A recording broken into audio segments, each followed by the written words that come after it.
আজ আমরা এমন এক সমাজে বাস করছি যেখানে পরস্পরের প্রতি বিশ্বাস ও সম্মান ক্রমেই হারিয়ে যাচ্ছে। মানুষ একে অপরের বিরুদ্ধে ষড়যন্ত্র করছে, মিথ্যার আশ্রয় নিচ্ছে, আর বিপদের সময় যার পাশে থাকার কথা সেই দূরে সরে যাচ্ছে।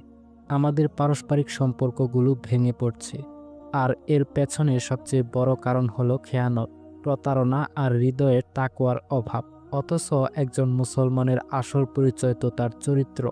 একজন প্রকৃত মুসলমান তার ভাইয়ের জান, মাল, মান, মর্যাদা রক্ষা করবে, এটাই তার দায়িত্ব।